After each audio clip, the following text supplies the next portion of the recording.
Hi, I'm Mary Logsdon, and once again, here I am at your library.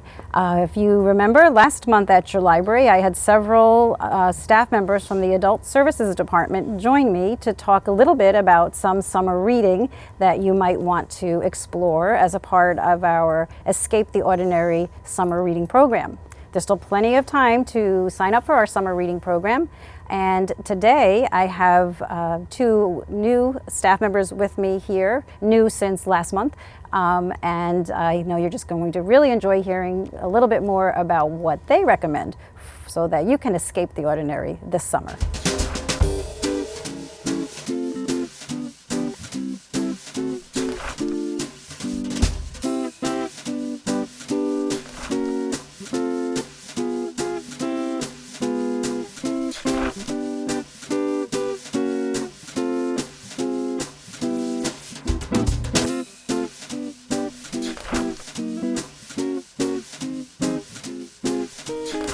So as I said, that I do have a couple of staff members here this month who were not here last month. I have both Justin. Hello. Hi, Justin, and Samantha. Hi.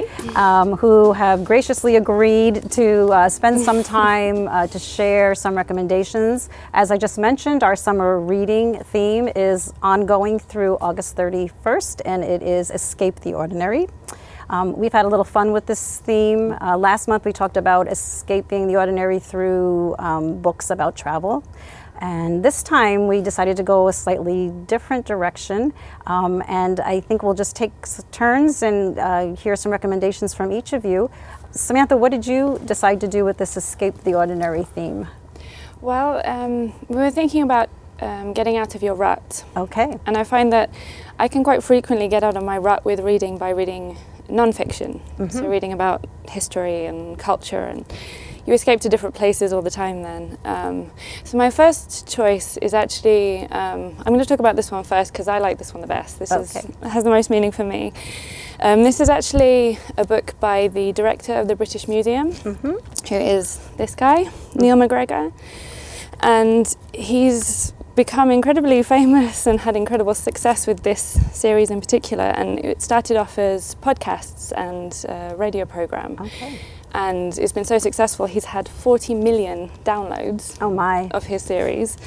So the book is called A History of the World in 100 Objects. So when he says history of the world, he means history of humankind, so the human world, not the natural world. And it was actually a series of 100 programs, 15-minute programs on the radio. Okay. And I just think it's the most fantastic take on history that we could possibly have. I really wish that we could teach this to all kids throughout the world, because it's a really global idea of, it's actually showing how we're all connected, and it shows what's happening around the globe the whole time, the whole world over. So it starts 2 million years ago, up to the present day. So he's actually choosing objects from the British Museum to describe what happened over history, how humankind developed the world over. That's fascinating. Are the podcasts still available? I'm just curious, is it something that a person could access on the internet today? Absolutely. Okay. It's actually on the BBC website. You can find it if you can Google History of the World in 100 Objects and BBC, you'll find it. No problem. And I have to say, it took me a year and a half to listen to all the programs, because it's so much information, it's so much going on that you might not want to read all the bits at once. You might want to borrow it 100 times and then you know, just read little by little, because that way you really absorb the information then. Great. Did you have some samples within the book that you wanted to share with us? I do. The thing I find amazing is Neil McGregor is an incredibly educated, articulate man, but he's also very human and very warm, and he just brings everything to life. It's amazing. I find that's why it's nice to listen to as well once you've read about the object. So for example, you've got the most mundane, boring looking objects. This is completely unprepossessing. But it's actually an incredible piece of history. It's from 2 million years ago, and it's actually a tool that was developed by people. So this is the Olduvai stone tool. And then you go to something like on the third tab here, something that's incredibly intricate and delicate that has been scientifically developed, and this is an astrolabe that is meant to be like a compass and a watch, and it has so many things involved in it. So from the most complicated looking things to the most mundane. I have a personal favourite here on this one. This looks really uninteresting actually, but it's actually a part of a massive pillar from India from about 230 BC. And the reason I like this one best is because it represents the Emperor Ashoka, who was emperor of the whole of the Indian subcontinent at the time. And he spread tolerance and acceptance of others by having these pillars in the local language throughout his empire. Okay. And it's not always common that an emperor will let you speak your own language. Quite often you want to impose your language. And I think this is such a beautiful idea of having this pillar of peace, basically, throughout his empire, to show that he accepts everyone, he loves everyone in his empire. I think that's amazing. It's wonderful. And this is so interesting because, as you say, you can read about it. You can explore more online, and I don't know, you're making me want to take a trip to the British Museum. Please do. Okay. I recommend it. Okay, so that again, the title of the book is? A History of the World in 100 Objects. Okay, thanks so very much. Justin has got some books with him as well, and what did you decide to do in order to escape the ordinary? So I was in a reading rut. So Okay. I'd read pretty much everything by all of my favorite authors, and nothing seemed interesting, so I decided I would try something I've never done before, Okay. which was read graphic novels. All I've right. never done that before. Okay. I remember I had a friend in college who read them quite a bit, and he had one called Superman Red Sun, which is a different take on the origin story of Superman. Typically, the story goes that his father he's from an alien planet and it was about to blow up, so his father puts him on a spaceship, and the spaceship lands in Kansas. He grows up and becomes this great American hero. And this one, the planet blows up at a different time. Okay. So instead of landing in Kansas, he lands in communist Russia. Oh, okay. So he grows up being under Lenin's Russia, and he becomes this hero for communist Russia. So it's really a different take on the Superman story, and it's kind of the whole gist of it is comparing it's really a political book comparing communism with American democracy. So it's really subversively political, which I thought was interesting. And it kind of reverses a lot of roles. At first, you really don't like Superman, which is, he is quintessential American hero, and this one you don't like him. And in fact, the hero for a good chunk of the book is Lex Luthor, which is his usually the nemesis. Oh, okay. So I thought it was just a really interesting take, and it was a really clever concept. I thought, just what happens if he just lands at a different part of the world. So I thought it was a really interesting and unique take on Superman's origin story. Great. Now, since you said you were in a rut and this was something new, what did you think of the format? Reading a story through text and pictures in that way? I liked it. It was something. Some of them are very long, but this one was a quick read. I was able to get kind of back into the flow of reading again, because it'd been probably a couple of months since I'd read a book, which is a long time for me. And this one really kind of got me started going again. Okay. Really, just kind of the quick, story, and like the pictures, the art is really incredible. Okay. And so it was really a way to jumpstart getting back into reading. Great. Yeah. Okay, I'm glad that we're able to help you get out of your rut. Samantha, did you bring something else that you'd like to share with us? I did. Again, is it nonfiction as well? This one is also nonfiction. Okay. And this is a different kind of getting out of your rut, because I chose this one from downstairs in the youth section. We can do that. We can check out books from all over the library. Exactly. Of course. So I stretched my reading legs and went downstairs to have a look. I find that actually having a look at the nonfiction stuff in the youth section is really interesting and different, because it's not necessarily the same take on history that you would get in the adult section. And I find that it's usually more condensed, more concise than what you would find up here. but it's not dumbed down. So it's not necessarily going to be simpler just because it's for kids. And I think nowadays as well that we're trying to be more honest with kids about things that have happened, about history and so on. So this book is 33 things every girl should know about women's history. But I should specify it's specifically USA women's history. So it's not a global look, but since I didn't know quite so much about women's history in the US, I thought it would be really interesting to read.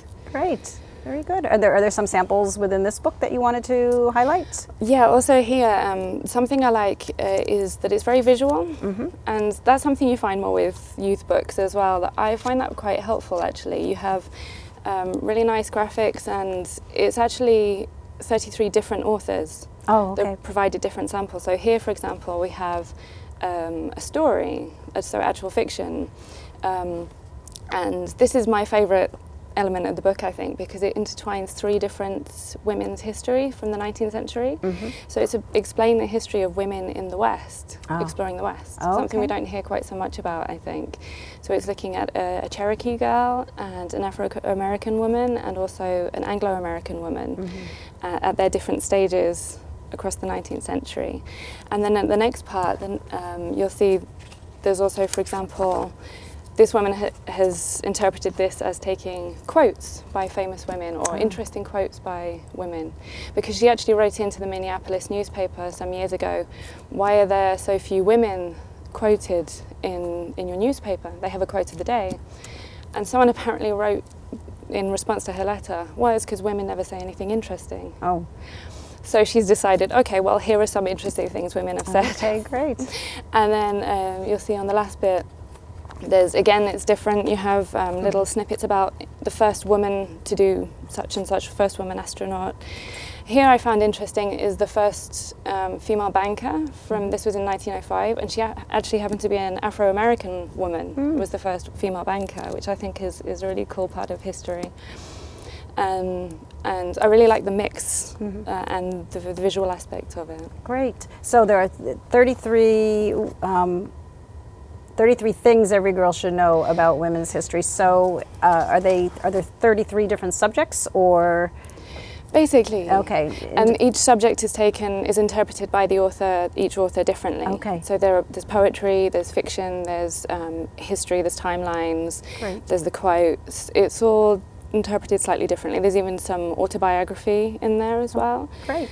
And it's not, I know it looks kind of like it might be a feminist book, but it's not. It's done in a very positive way about including the men that have helped women and how we've worked together, especially in recent times. But it's a really positive book, I think, and I think it's really useful for everyone to read. Great. So I think it's a bit limiting to say maybe every girl. I think every person should read. Maybe. Great. Well, that's a great recommendation. And I think what's interesting is also if it gives people different writing styles as well, that you can learn, I mean, when you pick up a work of nonfiction, to then be exposed to many different literary styles within that one book is actually wonderful, and for youth as well as adults. Absolutely. So you've got some different styles as well as lots of information, obviously. So thanks so very much for sharing that. And yes, we have a wonderful nonfiction collection down in the youth area that people should also explore for sure. It's also a springboard to reading further into things. You know, if you just want a quick read about something, you don't necessarily want to read a tome. So this can be your starting point, maybe. That's great. Thanks so very much. Thanks. I know that Justin has read more than one. So you read the Superman book, and then that prompted you to read further. Yeah, and I didn't know even where to begin. Okay. It's not graphic novels are not something I'm really familiar with. I didn't know what was considered classic or where I should start. So I went to the internet and I asked some friends too that read a lot of graphic novels, and one that kept coming up was this one. It's a Batman graphic novel called The Killing Joke by Alan Moore, and it's unique in that it takes, much as the other one was a different take on the Superman origin story, this is a different take on the Joker's origin story. In this one, he is a kind of a struggling stand-up comic, and he's a normal guy with a wife and a family, and he has one incredibly bad day, and he gets mixed up with some criminals in order to make money for his struggling family, and he kind of snaps and goes off the deep end and becomes the Joker. And it's the artwork is and the writing were really interesting because I didn't know that tension could be created just through the use of really simple and spare graphics and really terse dialogue. Like, it was really, really well done, and I couldn't wait to finish it because I had to know what was happening. Just but the way they built up the story, or the way the author built up the story. So I did not expect that. To me, graphic novels are just long comic books, and I was so wrong about that. Great. It really is. It really is a novel that just happens to be told through pictures, which I was not expecting. I was expecting, kind of just, simple superhero type kind of story. But it was fascinating, really, to see that this take on this, what's considered to be one of the worst criminals in the DC universe, to see that maybe he did start out as a normal guy, and maybe, and the Joker in the story posits that we all have bad days, and that he just happened to snap at his, and so, but that maybe we all have that in us, which I don't really agree with, but that was what they were trying to convey in the story, and it has a really interesting, ambiguous ending that I think really made it worthwhile when you get to the end. Oh, great! All right, so you couldn't wait to get through it, and then at the end, you're still left thinking, what's next? Batman has a fairly strict, at least in this graphic novel, code of not killing people. But the end, you kind of has he been pushed too far by the Joker is kind of what you might find at the end, and the way they leave it hanging, you really have to interpret it. How did Batman suffer through all this stuff, and did he come out okay? Or did he slip into becoming essentially what the Joker said, and where we all snap and do things that we shouldn't do? So it was a really interesting social commentary told through this. That's fascinating. Yeah. And I like to hear what you're saying about how effective the combination of the words and the images, and how that helped built the tension and furthered the narrative, which is really what graphic novels are meant to do. Yeah. I think it's like a song. You can have great music, but the words might not go with it, so it's not that great, or the other way around. But this one, the writing and the graphics just meshed very well together, and it was pulled off very nicely. Oh, that's great. Thanks so much for sharing that. Thank you. I know that Samantha has another format talking about moving beyond just print resources in the library. I'm glad that you brought another format as well. What have you got now? I have chosen 2 DVDs. Okay. And they're both foreign films that I thought might be interesting.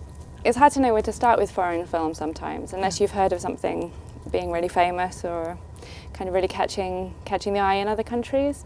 So just little hints about a couple of the foreign films that you might enjoy.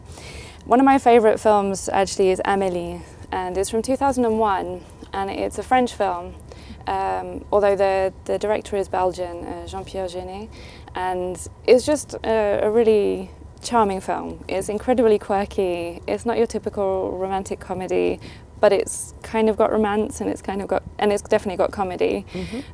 Something I really love about this film as well is the dialogue. The dialogue is sparkling, really. So it's a really entertaining film.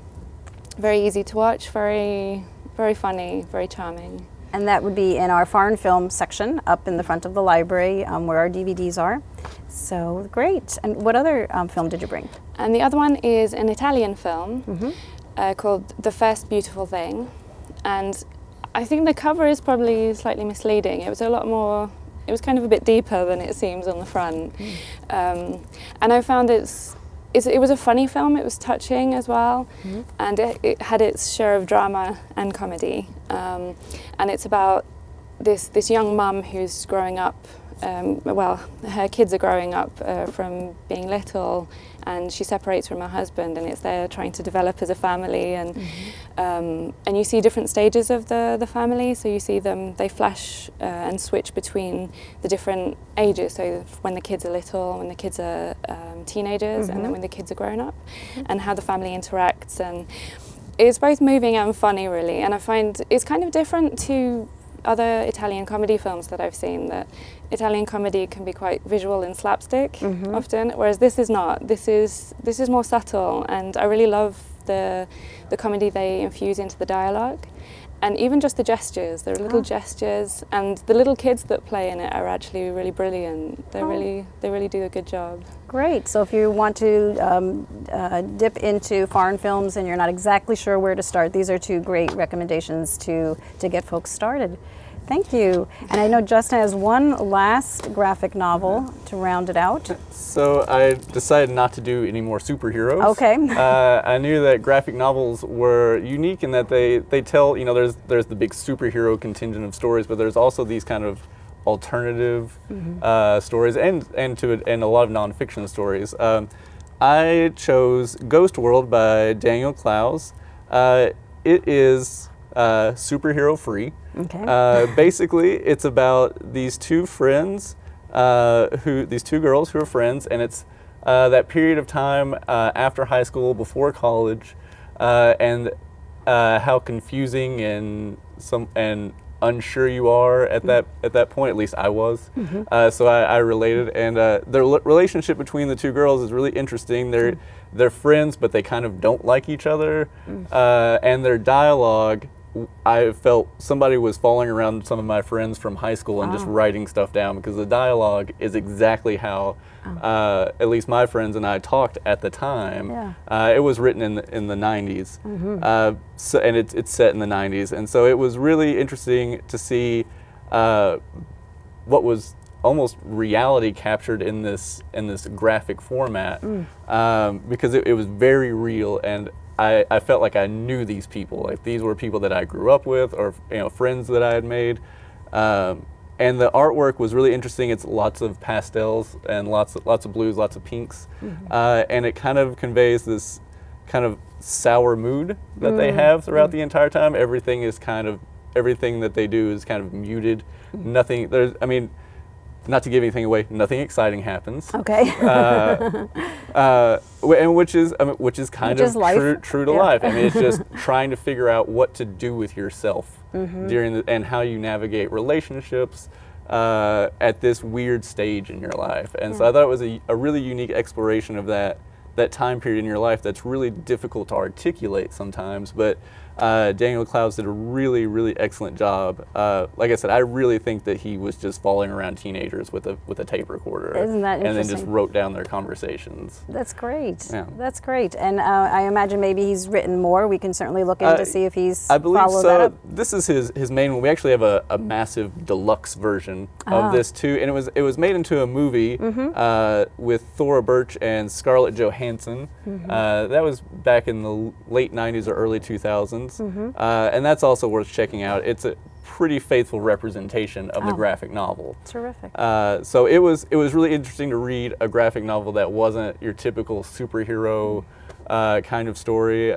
And it reminded me in some degrees of The Office, the TV show. Okay.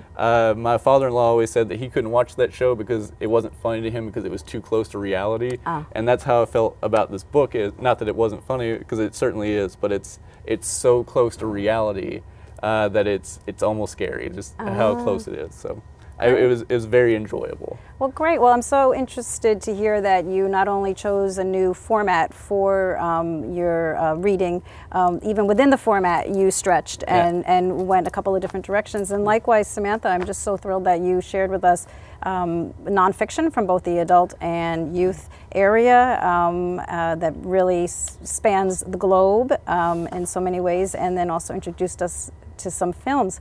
Both of you, of course, work in the adult services area, so our viewers can find Samantha and Justin when they're not reading or viewing materials. They can find them at our adult services desk here on the second floor, along with our other staff members.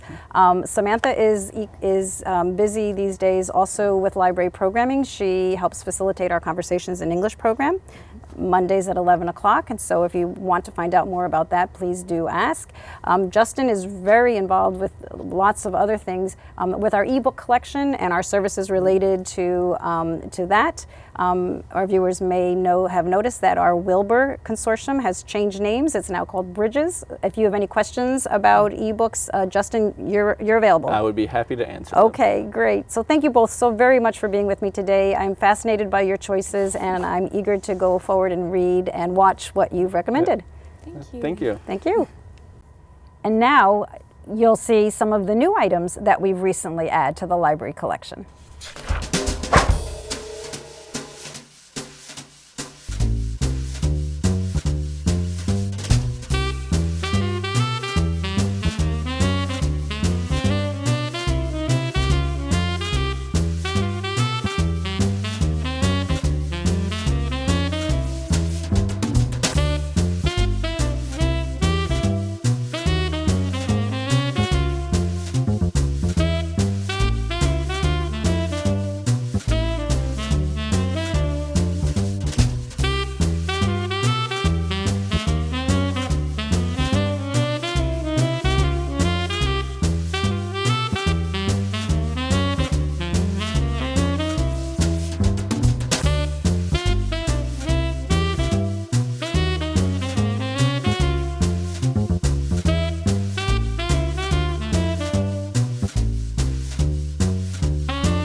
It was so great to sit down with Justin and Samantha and to get some recommendations today of books and movies that you might want to check out at the library.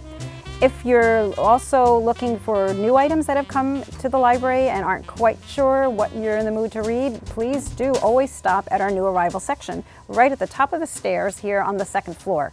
We keep new additions to the library on display in the new arrival section for 9 months. So you can see everything that's recently been purchased for the library, for fiction and nonfiction, right there at the top of the steps. And so it's a great spot to browse and just see what's recently been published and what possible reading materials you would enjoy next. So do stop at the adult services area, second floor, new arrival section. You'll also notice that at the top of the stairs we frequently change out a display of materials, again just to catch your attention. This month and through the summer we're continuing to feature books that fit the theme Escape the Ordinary, and so keep your eye on this display right at the top of the steps near new arrivals, where you will see some other materials, books as well as audiobooks, print as well as audio, to get you thinking about what next to check out here at your library. Once again, this is Mary Logsdon. Thank you so very much for visiting your library.